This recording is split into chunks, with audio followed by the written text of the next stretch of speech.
আসসালামু আলাইকুম প্রিয় শিক্ষার্থী বন্ধুরা, আশা করছি তোমরা সবাই অনেক ভালো আছো। তোমাদের ষষ্ঠ শ্রেণীর আজকে আমরা অনুশীলনী 4.2 এর আগে যে কাজটা আছে, একটা কাজ দেওয়া আছে, সেখানে 3টা অঙ্ক আছে। এটা হচ্ছে পৃষ্ঠা 86 তোমাদের ষষ্ঠ শ্রেণীর বইয়ের। তো সেখান থেকে আমরা কাজ দেওয়া আছে, 3টা অঙ্ক দেওয়া আছে, একটা অঙ্ক উঠিয়েছি। এরপরে এটা সমাধান করার পরে আমরা 2, 3 উঠিয়ে করবো ইনশাল্লাহ। তাহলে দেখো, প্রথমে 1 নম্বর বলতেছে যে সরল করো। তাহলে কি দিয়ে রাখছে এখানে? 1 নম্বর a into a to the power 3। তো আমরা এটা যদি থাকে তাহলে সহজে কি এটা আমরা সহজেই করতে পারবো। আমরা শিখেছি এটা আমরা দুইভাবে করতে পারি। তো আমরা এখানে 1 নম্বরটা উঠাইতে পারি যে a into a to the power 3, এটা আমরা সমাধান করতেছি। এটা আমরা এভাবে করতে পারি যে a ইন্টু a বলতে a, আর এখানে a টু দি পাওয়ার 3 বলতে কি, এটা হচ্ছে আমাদের কি বেস, আর 3 হচ্ছে কি তার সূচক বা পাওয়ার। তা আমরা জানি যেটা পাওয়ার থাকে বেস ততবার গুণ হয়। এখানে পাওয়ার আছে 3, তার মানে বেস হবে 3 বার গুণ। তাহলে লিখতে পারি যে a গুণ a গুণ a। তাহলে এখানে একটাই আর এখানে 3টাই, তাহলে কয়টাই হয়েছে? 4টা। তাহলে আমরা লিখতে পারি a টু দি পাওয়ার 4। এটা একটা উপায়। আর একটা সহজ উপায় কি ছিল আমাদের? দুইটা বেস যখন এক হয়ে যাবে তখন পাওয়ারগুলো কি করব? আমি যোগ করব। আমরা 2 নাম্বারটা এইভাবে করতে পারি। দেখো, যদি আমরা এখানেই করতে চাই, মনে করো এখানে উঠিয়েছি আমরা, তাহলে আমাদের এটা হচ্ছে কি a, এটাও হচ্ছে কি a, মানে দুইটারই বেস সেম বা একই। a টু দি পাওয়ার 3 আছে বা a কিউ বলতে পারো, ইন্টু a টু দি পাওয়ার 5। তাহলে দুইটার বেস যখন সেম হয় তখন আমরা এইভাবে 3টা a এবং 5টা a গুণ লিখে করতে পারি। আর একটা সহজ উপায় হচ্ছে দুইটা বেস এক হলে আমরা কি করব? একটা বেস লিখবো এবং পাওয়ার দুটো কি করব? যোগ করব। এখানে পাওয়ার আছে কত? 3, আর এখানে পাওয়ার আছে 5, এই দুটো যোগ করে দিলাম। 3 আর 5 যোগ করলে কত হবে? এখানে a, পাওয়ার দুটো যোগ করলে 3 আর 5 কত? 8। তাহলে a টু দি পাওয়ার 8। তাহলে এইভাবেও করতে পারো, এখানে এভাবেও করতে পারো। এখানে পাওয়ার কিছু না, মানে কি থাকে? 1 থাকে, 1 আর 3 যোগ করলে 4, এটাই মিলবে। উত্তর কিন্তু একই আসবে। বুঝতে পারছো? তাহলে এটা যদি আমরা করতে চাই তাহলে এখানে কি লিখবো? দুইটা বেস যেহেতু সেম দুইটারই, তাহলে দুইটা বেসের জন্য একটা বেস নিব বা a নিব, দুইটারই বেস a আছে। আর পাওয়ার এখানে 9 যোগ এখানে কত? 6। তাহলে কত আসতেছে? a টু দি পাওয়ার 15। তাহলে এইভাবে আমরা এটা সমাধান করতে পারি।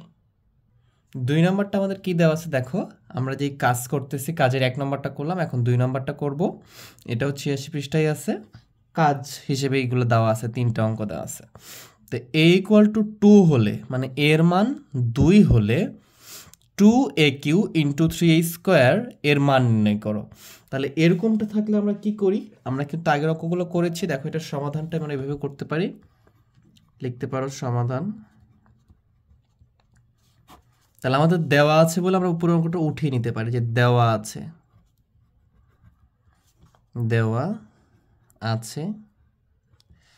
কি দেওয়া আছে যে a ইকুয়াল টু 2 দেওয়া আছে।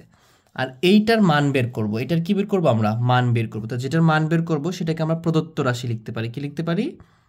প্রদত্ত রাশি লিখে এটা উঠাবা তোমরা। হ্যাঁ, যেভাবে দেখাচ্ছি এটা উঠালে সবচেয়ে বেস্ট হবে। হ্যাঁ, সবচেয়ে সুন্দর হবে। তাহলে 2aq প্লাস 3, আচ্ছা ইন্টু, এটা ইন্টু মানে গুণ a স্কোয়ার। তাহলে এরকম যখন থাকবে তখন এই যে সংখ্যা নাম্বারস, এই সংখ্যার সাথে সংখ্যা গুণ হবে, এই যে a এর সাথে a গুণ হবে। তাহলে আমরা সাজাই লিখতে পারি যে 2 আর 3 একসাথে লিখলাম আমরা, আর এখানে a কিউব ছিল আর এখানে a স্কোয়ার ছিল, এটা একসাথে লিখলাম।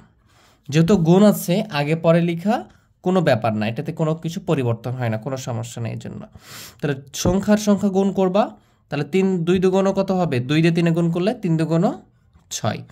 এইখানে খেয়াল করো, এইখানে a আছে a কিউ, এখানে a স্কোয়ার, মানে এর উপরে পাওয়ার 3, এর উপরে পাওয়ার 2। তাহলে দুইটা বেস এক, আমি দুইটার জন্য একটা বেস নিব। এখানে দুইটার জন্য একটা বেস নিব, আর পাওয়ারগুলো কি করব? যোগ করব। তাহলে 3 যোগ কত? 2। তাহলে আমাদের কত আসতেছে? এখানে 6, আর এখানে আসলো আমাদের a, তার উপর পাওয়ার হচ্ছে কত? 5। এখন খেয়াল করো, এই যে এর মানটা দিয়ে রাখছে এখানে আমার 2, এর মান কত দেওয়া আছে? 2। তাহলে আমি এখানে এর মানটা বসাই দেবো। তাহলে 6 লিখবো এবং এর মান হচ্ছে 2, তার 2 বসাবো এর জায়গায়, এবং তার উপরে 5 আছে, এটা 5 বসাবো। এখন এর উপরে 5 অর্থটা কি? এই সরি, 2 এর উপরে 5 আছে এখানে, এখানে এর উপরে পাওয়ার 5 ছিল, মানে a টু দি পাওয়ার 5 ছিল। যেহেতু এর মান 2, এই জন্য এর জায়গায় 2 বসিয়ে দিচ্ছে, মানে 2 টু দি পাওয়ার 5 হয়েছে এখন।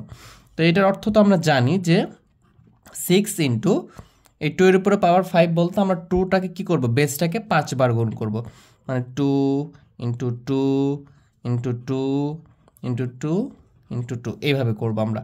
মানে কি বেস যেটা পাওয়ার থাকবে, যত পাওয়ার থাকবে বেস ততবার কি হবে, গুণ হবে। বেস ছিল 5 এই জন্য সরি পাওয়ার ছিল 5, বেস এই জন্য 5 বার বা 5 বার গুণ হয়েছে। এখন যদি এগুলো গুণ করে দাও, যেটা রেজাল্ট আসবে ওইটাই আমাদের কাঙ্ক্ষিত রেজাল্ট। যেখান থেকে ইচ্ছা গুণ করতে পারো। দেখো দিক থেকে গুণ যদি করো, 2 দুগুণ 4, 4 দুগুণ 8, 8 দুগুণ 16, 16 দুগুণ 32, 32 যদি 6 গুণ করো, 6 32 কত হবে, 6 30 180, তাহলে হচ্ছে 192, 100 কত 92, এটাই হচ্ছে এখানকার অ্যান্সার বা উত্তর লিখতে পারো। বুঝতে পারছো? আশা করি বিষয়টা বুঝছো যে a = 2 হলে এটার মান নির্ণয় করো। তাহলে দুটো সংখ্যা আলাদা করে লিখবো, এই দুটোকে আলাদা করে লিখবো, এরপর আগের মতো পাওয়ার যোগ করবো। এরপর এই জায়গাতে দেখো এই এর মানটা দিয়ে রাখছে তারা 2, এই 2টা এর জায়গায় বসিয়ে দিব, দিয়ে জাস্ট ক্যালকুলেশন করলে মানটা বের হয়ে যাবে। আর এটাই হচ্ছে মান নির্ণয়। আশা করি বুঝছো। যদি একটু সমস্যা হয় ভিডিওটা আরেকবার দেখবা, তাহলে ইনশাল্লাহ খুব ভালো বুঝবা। এবারে খেয়াল করো, কাজের 3 নাম্বারটা উঠে গেছে, আমরা এটা লিখেছি আমরা x কে m বার গুণ করে, x কে m বার, ভালো করে বুঝতে হবে, x কে m বার গুণ করে ঘাত, সূচক ও ভিত্তি লেখো। m হচ্ছে একটা স্বাভাবিক সংখ্যা, mটা কি স্বাভাবিক সংখ্যা, স্বাভাবিক সংখ্যা কি 1 2 3 4 5 6 এগুলো স্বাভাবিক সংখ্যা। এখন x কে m বার, তার মানে কি x কে m যদি 5 হয় তার মানে x কে 5 বার, x কে 5 বার এইভাবে গুণ। বুঝতে পারছো? মনে করো এইভাবে x কে 5 বার গুণ, তো x কে 5 বার গুণ করলে কি আমি x⁵ লিখতে পারি না? অবশ্যই পারি। তাহলে x কে m বার গুণ করে, তাহলে আমরা লিখতে পারি এভাবে, যে সমাধান আসতেছে দেখো,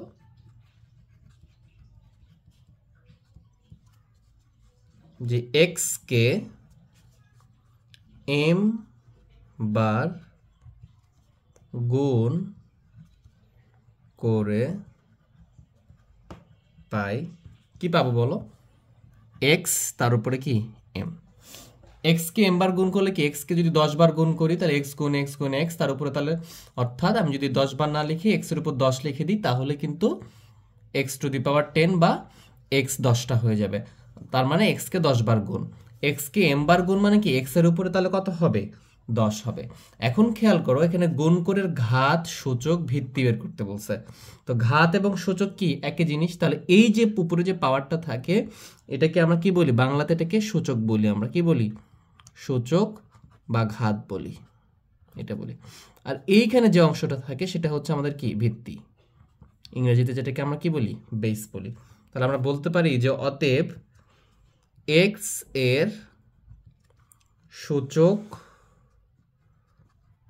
বা ঘাত, এখানে সূচক বা সূচক, ঘাত সূচক দুটাই বের করতে বলছে, কিন্তু দুটো একই জিনিস, ঠিক আছে, যেটাই সূচক সেটাই ঘাত। তাহলে x এর সূচক বা ঘাত হচ্ছে আমাদের m, এবং এরপরে বলছে ভিত্তি, তাহলে আমরা বলতে পারি যে এবং ভিত্তি, তাহলে ভিত্তি কোনটা, এই যে যেটার উপরে থাকে সেটা ভিত্তি, তার মানে ভিত্তি হচ্ছে আমাদের কত, x। তাহলে এটাই হচ্ছে আমাদের অ্যান্সার। আশা করি বিষয়টা বুঝতে পারছো। যদি ক্লাসটা ভালো লেগে থাকে অবশ্যই ভিডিওটা একটা লাইক করে দিবা, আর চ্যানেলকে সাবস্ক্রাইব করে বন্ধুদের মাঝে শেয়ার করে দিবা। এরপরে তোমরা অবশ্যই বাসায় প্র্যাকটিস করবা 85 পৃষ্ঠার 8 এবং 9, এটা তোমরা পারবা, 10 11 প্র্যাকটিস করবা। তারপরে তোমরা জানাও তোমরা পারতেছো কিনা, যদি না পারো আমি তোমাদেরকে 10 11 করে দিব, কিন্তু তোমাদের 8 আর 9 কিন্তু অবশ্যই পারতে হবে এবং পারবা। তাহলে এইভাবে আমরা এটা সমাধান করব, তারপরে আমরা 4.3 সমাধান করব। তোমাদের সেই অপেক্ষায় রাখলাম। সবাই ভালো থেকো, সুস্থ থেকো, আল্লাহ হাফেজ।